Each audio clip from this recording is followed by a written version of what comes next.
اعوذ باللہ من الشیطان الرجیم بسم اللہ الرحمن الرحیم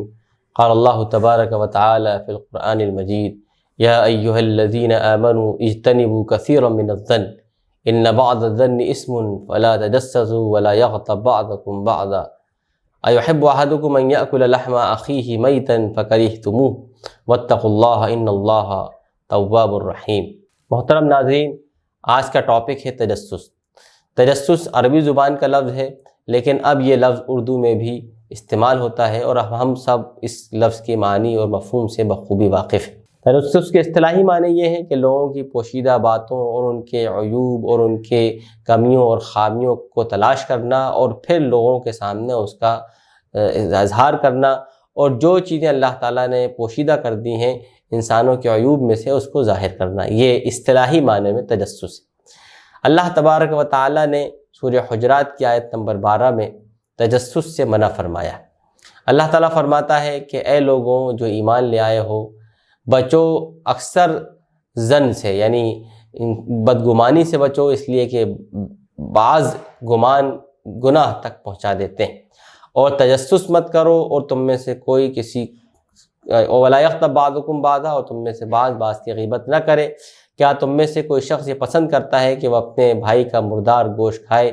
یقیناً یہ چیز تم ناپسند کرو گے تو اللہ تعالیٰ سے تقوی اختیار کرو، بے شک وہ توبہ قبول کرنے والا، رحم فرمانے والا ہے۔ ابو برزۃ الاسلمی سے روایت ہے کہ رسول اکرم صلی اللہ علیہ وسلم نے فرمایا کہ اے لوگوں جو ایمان لے آئے ہو اپنی زبان سے، لیکن ابھی تمہارے دلوں میں ایمان داخل نہیں ہوا،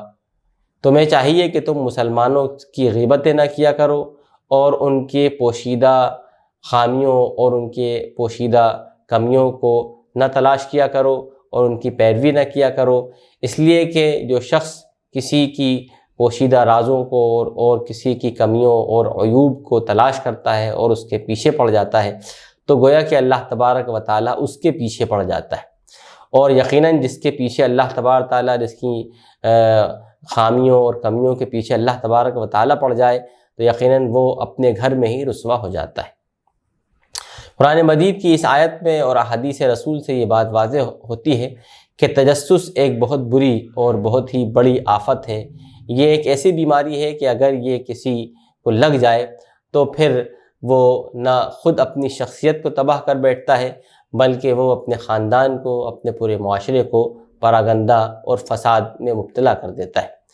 اسی لیے ہم دیکھتے ہیں کہ سورہ حجرات میں جن چیزوں سے منع کیا گیا ان میں خاص طور پر یہ بات ذکر کی ہے کہ وَلَا تَجَسَّسُوا، اور تم ایک دوسرے کا تجسس اور ایک دوسرے کے عیوب کو تلاش کرتے نہ پھرو۔ اسی طریقے سے ایک حدیث میں یہ بات بھی ارشاد فرمائی گئی ہے کہ اللہ کے رسول نے فرمایا کہ من ستر مؤمنا سترہ اللہ یوم القیامہ،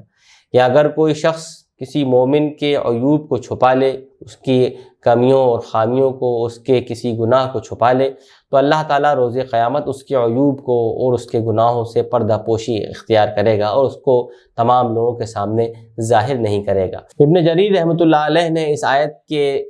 ضمن میں یہ تفسیر لکھی ہے، اور آپ کہتے ہیں کہ وَلَا يَبْحَثُ عَنْ سَرَائِرِهِ، کہ لوگوں کو چاہیے کہ وہ کسی دوسرے کے رازوں کے متعلق تفتیش نہ کرے، اور اگر کسی کا عیب، کسی کی کوئی کمی، کسی کا کوئی خامی کسی پر ظاہر ہو جائے تو وہ اس کو چھپا لے اور لوگوں پر اس کو ظاہر نہ کرے۔ پھر آگے چل کر وہ حضرت عباس رضی اللہ تعالیٰ عنہ کا ایک اثر ذکر کرتے ہیں جس میں بات ارشاد فرمائی گئی کہ نہى اللہ المؤمن، اللہ تعالیٰ نے مومن کو روکا ہے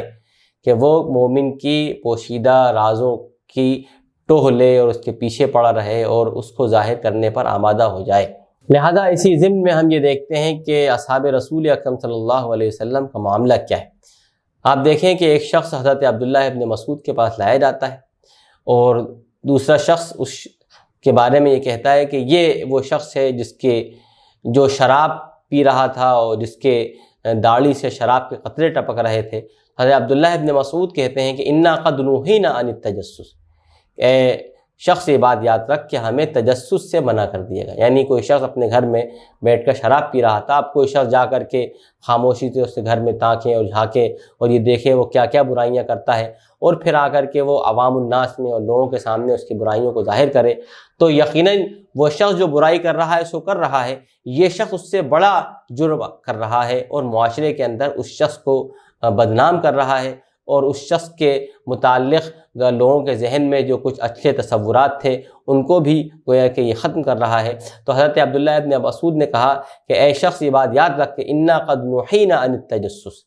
کہ ہمیں یقیناً تجسس سے روکا گیا ہے، ولیکن ان یظہر لنا شیء ناخذ بہ، لیکن اگر یہ چیز ہم پر اپنے آپ ظاہر ہو جائے، یعنی اگر یہ عام طور پر برائی کرنے لگے، کھلے عام شراب پینے لگے، تو یقیناً پھر ہم اس کو اس بنیاد پر سزا دیں گے، اس کو پکڑیں گے اور اس کو روکیں گے۔ اس سلسلے میں یہ بات بھی یاد رکھنا چاہیے کہ کہیں یہ نہ سمجھ لیا جائے کہ امر بالمعروف اور نہی عن المنکر کے خلاف تجسس۔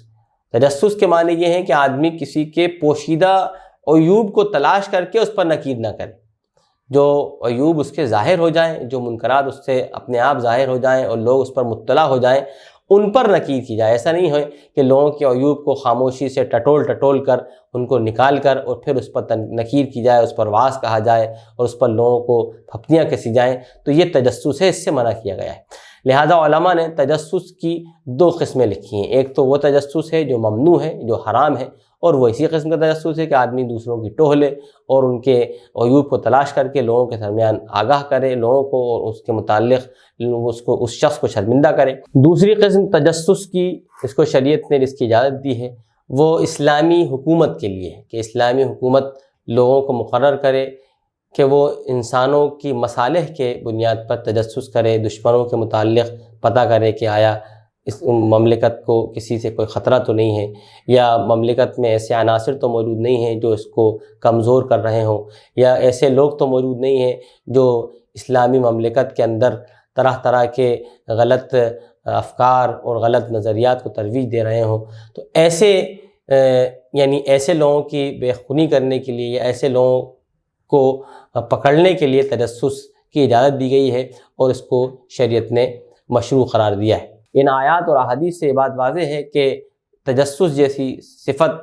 ایک ایسی بری صفت ہے کہ اگر یہ انسان کے اندر پیدا ہو جائے تو اس کے اندر خیلہ یعنی خود نمائی کا بھی ایک بری صفت پیدا ہوتی ہے۔ وہ لوگوں کے اندر کمیاں تلاش کرتا ہے اور اپنی خوبیوں کو ظاہر کرنے کی کوشش کرتا ہے، اور اسی وجہ سے پھر وہ اپنی خامیوں اور کمیوں کو بھول جاتا ہے اور اپنے اندر پیدا ہونے والی برائیوں کو درکنار کر دیتا ہے۔ لہٰذا وہ طرح طرح کی گناہوں میں مبتلا ہو جاتا ہے، لیکن وہ گناہ اس پر ظاہر نہیں ہوتے۔ دوسرا اس کا نقصان یہ ہوتا ہے کہ وہ بیکار تجسس میں اپنا وقت ضائع کرتا ہے، اپنی قوتیں اور اپنی صلاحیتیں ضائع کرتا ہے۔ لوگوں کے پاس جا کر جب وہ دوسروں کے گناہ، دوسروں کی برائیاں اور دوسروں کی کمیاں اور خامیاں بتاتا ہے تو اپنی مرتبت اور اپنی منزلت اور اپنی قدر کھوتا ہے۔ لہذا ایک روایت میں یہ بات بھی ارشاد فرمائی گئی ہے کہ من حسن اسلام المرء ترکہ ما لا یعنی، کہ بہتر کسی شخص کا اسلام وہ ہے کہ وہ بیکار کی چیزوں کو، لا یعنی چیزوں سے اپنے آپ کو جدا کر لے۔ لہٰذا ان آیات میں سے یہ بات بھی معلوم ہوتی ہے کہ اگر انسان قرآن کی آیات کے اندر، اللہ کے رسول صلی اللہ علیہ وسلم کی احادیث کے اندر تدبر کرے، تفکر کرے، تو وہ اس بیماری کا علاج بھی ڈھونڈ سکتا ہے۔ اگر وہ اللہ کی یاد سے اپنے قلب کو معمور کرے اور لوگوں کی اچھائیوں کو دیکھنے کا عادی بنے اور ان کی برائیوں سے صرف نظر کرے، لہذا اس کے اندر سے یہ بری خصلت دور ہو سکتی ہے اور وہ شخص معاشرے کے لیے، کسی اجتماعیت کے لیے ایک بہتر عنصر ثابت ہو سکتا ہے۔ اللہ تعالیٰ سے دعا ہے کہ اللہ تبارک و تعالیٰ ہمیں عمل کرنے کی توفیق عطا فرمائے۔ وآخر دعوانا ان الحمد للہ رب العالمین۔